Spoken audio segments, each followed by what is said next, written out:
बहुत समय पहले की बात है। एक छोटे से गांव में विक्रम नाम का एक गरीब लकड़हारा रहता था। बचपन में ही उसके माता पिता इस दुनिया को छोड़कर चले गए थे। अब वह बिल्कुल अकेला हो गया था, लेकिन उसका पड़ोसी और दोस्त मोहन हमेशा उसके साथ रहता था। दोनों रोज साथ में जंगल जाते थे।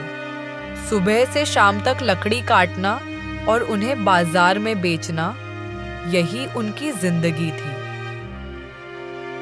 अरे विक्रम, आज तबीयत कुछ ठीक नहीं लग रही है। सिर दर्द कर रहा है और हाथ पैरों में बिल्कुल जान नहीं बची।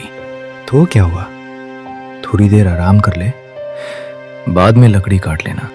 लेकिन विक्रम, आज मुझ में काम करने की बिल्कुल भी ताकत नहीं है, और अगर लकड़ी काटकर बाजार में नहीं बेचूंगा तो शाम को घर पर खाना नहीं बन पाएगा। आज तेरी तबीयत ठीक नहीं है तो क्या हुआ? मैं तेरे लिए लकड़ी काटूंगा। तू मेरा दोस्त है। पर विक्रम, तू तो बहुत ज्यादा थक जाएगा। तुझे घर जाकर खाना भी बनाना है। मोहन, मैं इन कठिन परिस्थितियों में तेरा साथ नहीं छोड़ सकता। थकान होना तो हमारे लिए रोज की बात है। इतना कहकर विक्रम लकड़ियां काटने लगता है और मोहन एक पेड़ की छांव में बैठकर आराम करने लगता है। अरे विक्रम, तू कितना भोला है। देख, मैंने कैसे तबीयत खराब होने का नाटक करके अपने हिस्से का काम भी तुझसे करवा लिया। अब मैं आराम से बैठता हूं। वैसे भी मेरे लिए लकड़ी तू काट ही देगा। आज विक्रम ने दोनों के लिए लकड़ी काटी। अब सूरज ढलने ही वाला था। विक्रम ने दोनों के लिए लकड़ी के गट्ठर बांध दिए। मोहन, ये लो, दोनों गट्ठर तैयार हैं। जल्दी से उठा लो, घर चलना है वरना अंधेरा हो जाएगा। विक्रम, तू मेरा मित्र नहीं, मेरे दिल का टुकड़ा है। तू हर मुसीबत में मेरा साथ देता है। दोनों सिर पर लकड़ी का गट्ठर उठाकर बाजार की ओर निकल पड़े। विक्रम थका हुआ था, लेकिन मन से संतुष्ट था, जबकि मोहन अंदर से चालाकी कर रहा था। बाजार में लकड़ी बेचकर दोनों अपने अपने घर की ओर लौटने लगे। मोहन के घर के बाहर उसकी माँ कमला दोनों का इंतजार कर रही थी। प्रणाम काकी, कैसी हो? आ गए बेटा, आज तो बहुत देर कर दी। सब ठीक तो है? हाँ माँ, आज जंगल में ज्यादा काम था। और विक्रम, तुम खाना हमारे घर पर ही खाकर जाना। अरे नहीं मोहन भाई, खाना रहने दो। मैं घर जाकर अपना काम संभालता हूँ। पूरा घर दिन भर सूना रहता है। मुझे घर के कुछ काम भी करने हैं। तुम्हारे यहाँ फिर कभी समय मिलेगा तो आकर खाना खा लूंगा। अरे विक्रम, इतनी भी क्या जल्दी है? मैं अभी गोरी से बोलता हूँ, वो जल्द ही खाना तैयार कर देगी।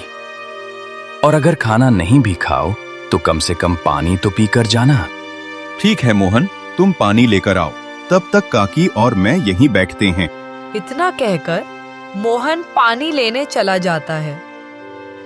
और बताओ विक्रम बेटा, कैसा रहा आज का दिन?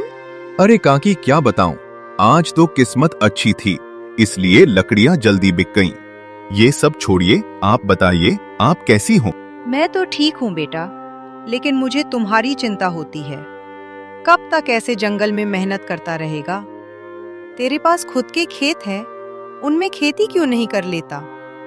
जंगल जाने में बहुत ज्यादा खतरा रहता है। काकी, मैंने इस बारे में सोचा है, लेकिन अब आप ही बताइए, मुझे इससे ज्यादा क्या चाहिए? ना मेरी कोई बीवी है, ना बच्चे। अगर खेती करूंगा तो और भी जिम्मेदारियां बढ़ जाएंगी। अभी जो है वही ठीक है। दिन भर लकड़ी काटता हूँ और शाम को पेट भर खाना मिल जाता है। मेरे लिए तो यही काफी है। बेटा विक्रम, जिंदगी में इंसान चाहे कितना भी गरीब क्यों ना हो, लेकिन अगर उसके दिल में सच्चाई और मेहनत है तो भगवान हमेशा उसके साथ रहता है। तू चाहे जो भी काम करे, लेकिन हमेशा खुश रहना और अपनी सच्चाई कभी मत छोड़ना। काकी, आपके ये शब्द ही मेरे लिए सबसे बड़ा सहारा हैं। मेरे पास भले ही कुछ नहीं है, लेकिन आपका आशीर्वाद हमेशा मेरे साथ है। बस आप ऐसे ही अपना स्नेह बनाए रखना, यही मेरे लिए सबसे बड़ी दौलत है। इतने में मोहन पानी लेकर आता है। लो विक्रम, पानी पी लो। आज तुमने बहुत मेहनत की है। सच में तुम जैसा दोस्त मिलना बहुत मुश्किल है। आज मैं तेरे काम आया, कल तू मेरे काम आएगा। यही तो सच्ची दोस्ती है। पानी पीने के बाद विक्रम अपने घर की ओर चल पड़ता है। हे भगवान, आज का दिन तो बहुत कठिन था। शरीर का एक एक हिस्सा दर्द कर रहा है, लेकिन पेट की आग बुझाने के लिए मेहनत तो करनी ही पड़ती है। मन तो कर रहा है कि सीधे सो जाऊं, लेकिन बिना खाना खाए कैसे सो सकता हूं। चलो पहले थोड़ा खाना बना लेता हूं, फिर आराम करूंगा। विक्रम बड़ी मेहनत से खाना बनाता है। थोड़ी ही देर में रोटी और सब्जी तैयार हो जाती है। वह खाना खाकर संतुष्टि के साथ सो जाता है। अगले दिन सुबह सुबह विक्रम अपने घर के बाहर बैठा मोहन का इंतजार कर रहा था। तभी वहां भोला राम आता है। अरे विक्रम, तुम यहाँ बैठे क्या कर रहे हो? तुम्हें पता है जमींदार जी ने तुम्हें याद किया है। उन्होंने खास तौर पर मुझे भेजा है कि मैं तुम्हें बुला कर लाऊं। जमींदार जी ने मुझे? लेकिन ऐसा क्या काम हो सकता है? उन्होंने तो आज तक कभी मुझे नहीं बुलाया। अरे भाई, बड़े लोगों के काम बड़े ही होते हैं। उन्होंने कहा है तो जरूर कोई जरूरी बात होगी। अब चलना है या नहीं ये तुम्हें तय करना है। मैंने तो अपना काम कर दिया। विक्रम थोड़ी देर सोच में पड़ जाता है, लेकिन बिना कोई सवाल किए भोला राम के साथ जमींदार के घर की ओर चल पड़ता है। गांव का जमींदार बाहर से जितना सीधा और ईमानदार दिखता था, अंदर से उतना ही चालाक और लालची था। वह बड़ी सफाई से लोगों को अपने जाल में फंसाकर उनकी जमीनें अपने नाम करवा लेता था और किसी को भनक तक नहीं लगती थी। आओ विक्रम, तुम्हारा ही इंतजार कर रहा था। मैंने तुम्हारे बारे में बहुत कुछ सुना है। तुम बहुत मेहनती हो और अच्छी लकड़ी लाते हो। देखो, मैं तुम्हें एक मौका देना चाहता हूँ। आज से तुम अपनी सारी लकड़ियां मेरे घर लेकर आओ। मैं तुम्हें बाजार से पूरे दुगने पैसे दूंगा और समय पर दूंगा। जमींदार जी, आपने तो मेरी किस्मत ही बदल दी। इतने अच्छे दाम मिलेंगे तो मेरी जिंदगी काफी आसान हो जाएगी।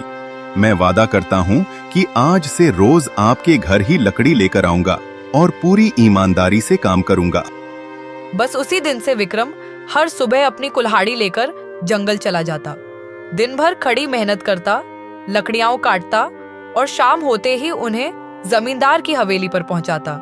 ऐसे ही कई दिन बीत गए, लेकिन एक दिन अचानक पूरे गांव में हड़कंप मच गया।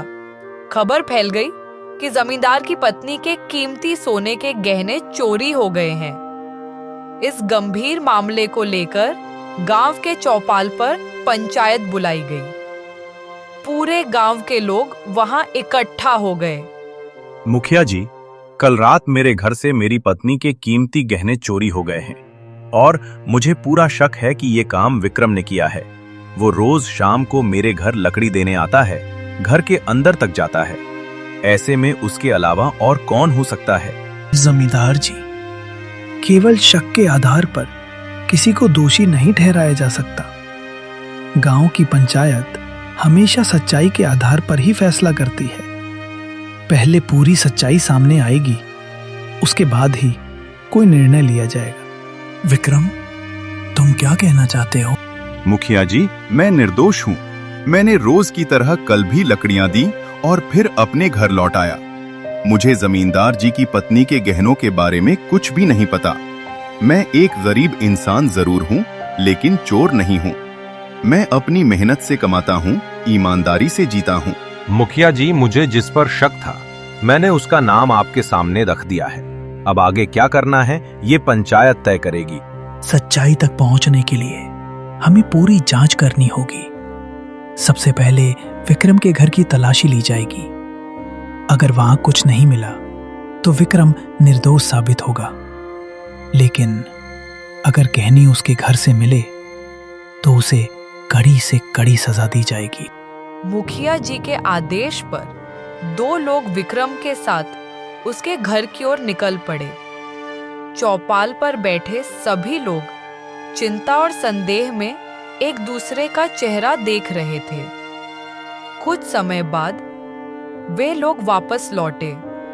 उनके हाथ में एक कपड़े की पोटली थी। मुखिया जी, इस पोटली में जमींदार जी की पत्नी के गहने हैं। ये हमें विक्रम के घर से मिले हैं। उसने इन्हें अपने गद्दे के नीचे एक मटके के अंदर छिपा कर रखा था। इतना सुनते ही चौपाल में सन्नाटा छा गया। सभी लोग विक्रम को हैरानी और शक भरी नजरों से देखने लगे। जिस विक्रम को अब तक सब ईमानदार मानते थे, आज वही सबकी नजरों में चोर बन चुका था। देख लिया मुखिया जी, आखिरकार सच्चाई सबके सामने आ ही गई। मैंने पहले ही कहा था कि मुझे इस विक्रम पर शक है, और अब तो सबूत भी आपके सामने हैं। 2 हार चोरी हुए थे, लेकिन यहाँ सिर्फ एक ही मिला है। इसका मतलब साफ है, दूसरा हार इसने कहीं बेच दिया है ताकि अपने गुनाह को छिपा सके। गरीबी इंसान को क्या क्या करने पर मजबूर कर देती है, ये आज पूरे गांव ने देख लिया। विक्रम, हालात अब तुम्हारे खिलाफ खड़े हैं। तुम्हारे घर से गहने मिले हैं, और ये कोई छोटी बात नहीं है। अब सच्चाई सिर्फ तुम ही बता सकते हो। बताओ, ये गहने तुम्हारे घर में कैसे आए? और जो दूसरा हार गायब है, वो कहाँ है? मुखिया जी, मैं बार बार यही कह रहा हूँ, लेकिन शायद मेरी बात कोई सुन ही नहीं रहा। मुझे इन गहनों के बारे में कुछ भी नहीं पता। मैंने ना तो इन्हें देखा था और ना ही कभी छूने की सोची। भगवान की कसम, मैं निर्दोष हूँ। ये गहने मेरे घर कैसे पहुँचे, ये मेरे लिए भी एक पहेली है। मैं गरीब जरूर हूँ, लेकिन मेरी ईमानदारी ही मेरी सबसे बड़ी पूंजी है। कृपया मेरा यकीन कीजिए, मुझे चोर मत बनाइए। जमींदार जी, आपने अपनी बात रख दी है। अब आप ही बताइए, इस मामले में आप किस तरह का न्याय चाहते हैं? मुखिया जी, मैं किसी के साथ अन्याय नहीं करना चाहता। मैं तो बस अपना नुकसान पूरा करना चाहता हूँ। मेरी पत्नी के कीमती गहने चोरी हुए हैं। उनकी कीमत बहुत ज्यादा है। अगर विक्रम अपनी जमीन मुझे दे दे तो मेरा नुकसान पूरा हो जाएगा। मैं इससे ज्यादा कुछ नहीं चाहता। जमींदार की ये बात सुनते ही विक्रम के पैरों तले जमीन खिसक गई। नहीं मुखिया जी, ऐसा मत कीजिए। वो जमीन मेरे माता पिता की आखिरी निशानी है। उस मिट्टी में मेरी यादें हैं, मेरे बचपन की परछाइयां हैं। अगर वो भी मुझसे छिन गई तो मैं पूरी तरह से खत्म हो जाऊंगा। मैं हाथ जोड़कर कहता हूँ, मैंने कोई चोरी नहीं की। मैं निर्दोष हूँ। भगवान के लिए मेरा यकीन कीजिए। मुझ पर ये झूठा इल्जाम मत लगाइए।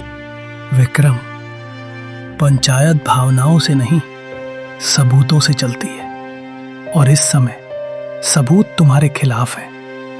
तुम्हारी बातों में सच्चाई हो सकती है, लेकिन बिना सबूत के पंचायत अपना फैसला नहीं बदल सकती।